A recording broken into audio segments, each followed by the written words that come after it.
Hi, this is Dan from onlinebasscourses.com. Hope you're doing really well. Now at the moment I'm just batch recording a few videos. I'm not in my studio, it's quite late at night now. My studio is also the nursery, so my little daughter's sleeping in there in this lockdown period we have. And it just occurred to me, a subscriber of mine asked a really great question about how you might create bass lines using theory. He knows a bit about theory, but he's just, what's the point? I don't really know how to use it. And one word he used in particular was emotion. He said, how can I use this in my band to create emotion? So I thought of that question. I was about to pack up and take the studio down. This is the lounge, this isn't the studio. So I thought to myself, no, I'm just going to quickly keep recording and just see where this goes. So I'm just going to show you a few little ideas that you can use from theory to spice up your bass playing, to improvise. It's not just going to be theory, because theory without a few other things such as techniques and time signatures or different feels amounts to nothing. So I haven't planned this at all, but I'm just going to dive straight in. I'm going to play a C major scale. I'm not going to go into exactly showing you how to play that. I've got other videos that do that where you can search or you can watch. Now at a very, very basic level, you can make songs up just by using that. You really should know the underlying triads and chords, which I'll get to, but let's just say I want to do some sort of a grungy, rocky tune.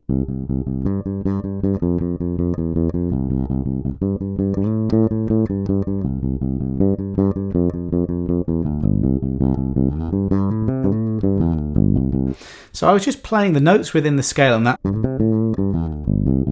was just pentatonic. A pentatonic scale is just a really great way of getting fills. So you definitely need to know your pentatonic scales for that reason. I've just finished recording a video on how to play Thinking of You by Sister Sledge and Bernard Edwards.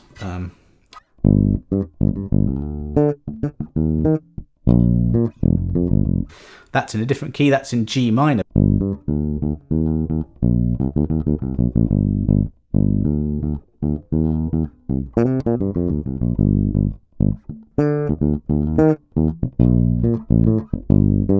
Let's switch to that, why not? So that's G natural minor, 3, 5, 6, 3, 5, 6 on the E and the A, and 3, 5 on the D string. Let's say we want to do some sort of a funk thing. I'm thinking of this in my head. And octaves are great.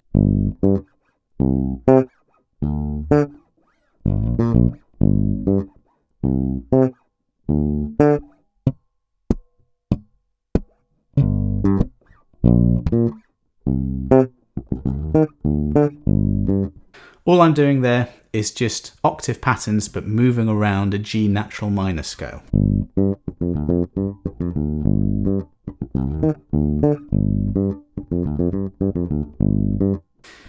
Now, Thinking of You moves to the relative major key. So let me talk about relative majors.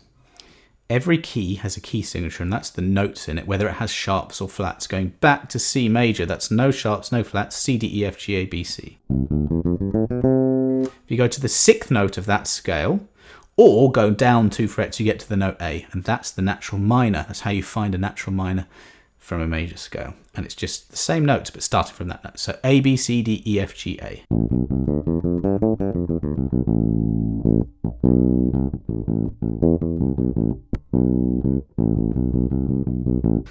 Very, very simple sort of a rock riff. I was just using the scale a bit faster this time.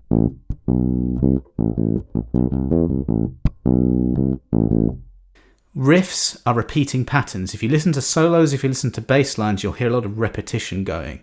If you just play a load of random things, that's maybe that'd be a solo. Even a solo is almost like a composition, a mini composition. So if you're making a riff, make an interesting rhythm and repeat it.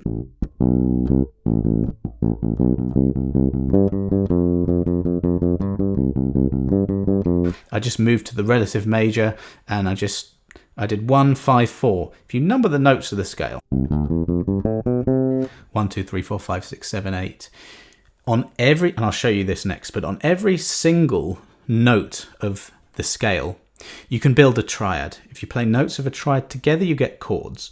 You as a bass player, you'll mostly be playing single notes, and your chords will be taken care of by your bandmate, piano, keyboards, guitars, all that kind of thing. So let me show you that.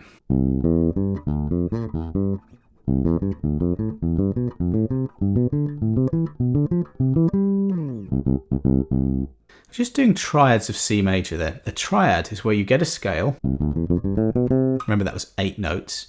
You play the first, the third, and the fifth of that scale. That's the first, that's the third, that's the fifth. You get a triad. Add the 8th, you get an arpeggio. Add the 7th, you get a 7th arpeggio. Used a lot in jazz and soul and funk. But let's stick to triads, the really simple thing. Remember that the notes in this key are just C, D, E, F, G, A, B, C. So C, D, E, F, G, A, B, C going across. On any one of these notes, the note turns into the new 1 and you find the 1, 3, 5 there. So on D, I'll just do this example. So D would be D and F and A. You find that triad's a bit different to the first one. It's a minor one. Third one's minor. Fourth one's major, as is the fifth. Sixth one's minor. Seventh one is diminished, another type of triad. So hit now.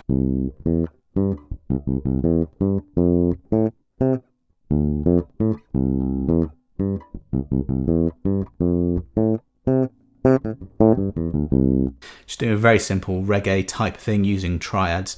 And that's just a major pentatonic scale. That's the secret weapon of the bass player. It just sounds really great in all fills. So we've covered triads, we've covered arpeggios. In this very short whistle-stop tour of theory, there's a million other things here. I can't do it in a sort of 10 to 15 minute video. I'm going to move into modes, into the world of modes. And I really am going to just make something up on each demonstration here. A mode is just another word really for a scale. A C major scale is a mode. It's called the Ionian mode. Just as I found a triad just by going 1, 3, 5, if you just go to any note that I played a triad on there and just play a full scale. So for example, C is the first note, D is the second note in the scale. If you're on D, just play D, E, F, G, A, B, C, D. Those are the notes of the C major scale. And you get a mode. So this is D, E, F, G, A, B, C, D. And it's called the Dorian mode. Another great Bernard Edwards bass line.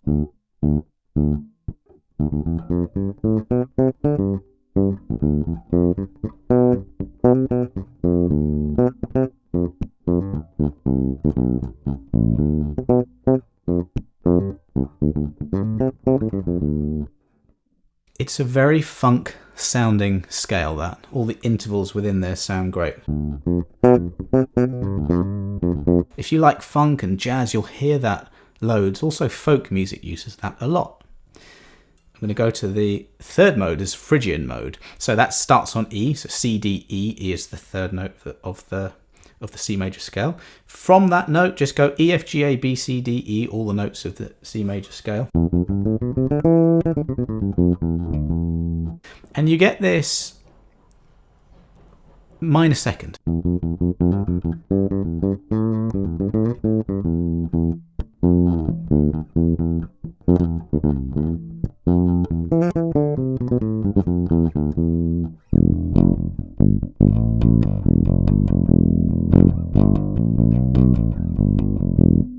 I mean, I'm playing it a bit rock there, so I'm moving it in that direction, but that's got quite an angsty sound. So if you're a rock player and you want to... There isn't a rule, I want to write a rock angsty thing, let's use Phrygian. It doesn't quite work like that, but, you know, sort of can. Because if you feel that kind of emotion and mood and that mode creates it for you, you might want to start there as a you know, starting point to some sort of a riff.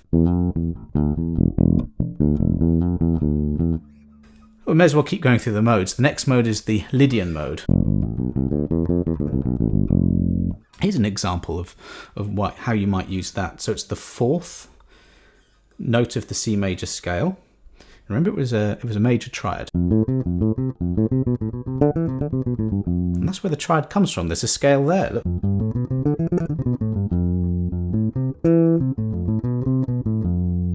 There's a chord progression that goes, you know, F to G. It's the 4 to 5.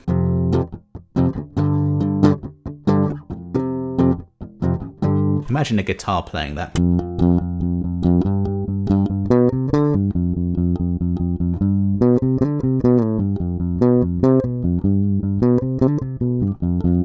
If you know you're on the 4 to 5, that's sort of a Lydian, Mixolydian type of movement. You know that underlying that, those are the modes, and that's the, you're in that key.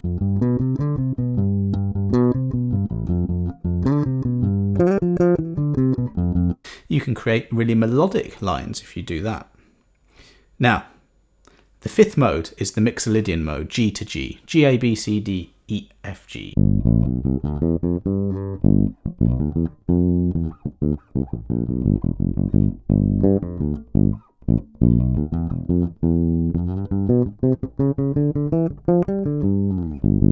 It's got that soul, Motown, R&B, funk blues sound. It's used a lot in that kind of thing. So again, by knowing these modes, you can start to go in different places. The 6th mode is just that natural minor. Remember how the major scale was actually a mode called the Ionian? Well, same here. The 6th one is that natural minor. 7th one is a Locrian. I'm not even going to go there, but that's just 7 modes from the major scale. Now bear in mind that I think all of what I've just mentioned will cover a lot of styles that you'll hear on the radio: pop, rock, funk, that sort of music. But if you, let's say, want to move more in the jazz direction or progressive rock or world music, you might want to explore other flavors. And that's where you get into your harmonic minor and your melodic minor. Those scales have got 7 different notes in them, just like the major scale, and they've got therefore 7 modes, 7 triads, just like the major scale. You get a scale, you get the 1, 3 and the 5, you get a triad. 1, 3, 5, 7, you get a 7th arpeggio. You do exactly the same principle on those scales, and you've got a whole set of other scales and therefore chords that can transport you to a different world. That was the natural minor. Change just one note. The triad is the same, but the 7th arpeggio is different, just by one note.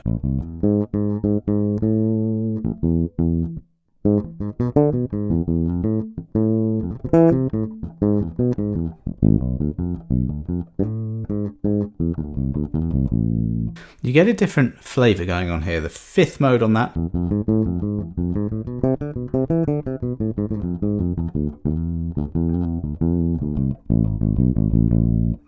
It just sounds flamenco, and indeed that mode, the Phrygian dominant, is used loads in flamenco music. I'm sure you might think of a way you can put that into a different style of music. There are no rules here. I'm just sort of introducing a few things to you.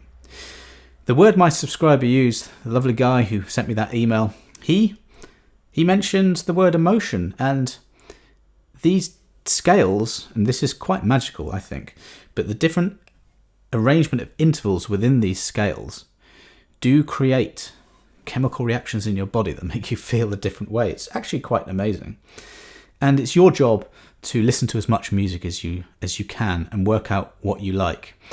Figure out not just bass lines, you can figure out melodies, and I think it's a really good idea to put them under a theory lens and work out what's going on. If you listen to a lot of blues and rock and funk, you will hear a lot of the ideas I was talking about there. You'll hear them come out time and time again. And that just increases your understanding. Like I said at the beginning of the video, it's not all about theory. You then have to have the technique, the musicality, the compositional skills if you're writing to bring those to life. But it certainly does help to know that. Don't neglect other areas of your musicality. But that was really, I didn't even do any melodic minor. Let me just maybe finish on that. A really good idea, by the way, is any scale you play it on an E, 7th fret of the A string, and you can do a drone like this. So if I do a Lydian,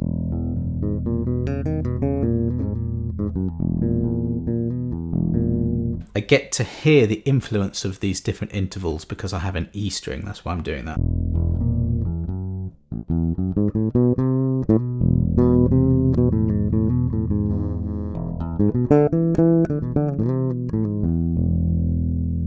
That's one of the modes of the melodic minor. It sounds beautiful. George Michael used that in a lot of his songwriting, and you hear it in a lot of jazz. Okay, so if you want to get a bit fancy, and if you like to know a lot of different styles, then yeah, you're going to have to explore the melodic minor and the harmonic minor. But What you do with this, like I said, that's going to be up to you. But it certainly does help your ear as well when you're learning all this stuff. So I'm sure that I've missed out a lot of stuff. Of course I have. This is a very short video. If you've got any questions at all, want me to explain anything, do further videos, then comment below. I'll do a video on it, no problem. I would ask you to subscribe to the channel because I do weekly lessons on bass line breakdowns, gear reviews, all that kind of thing.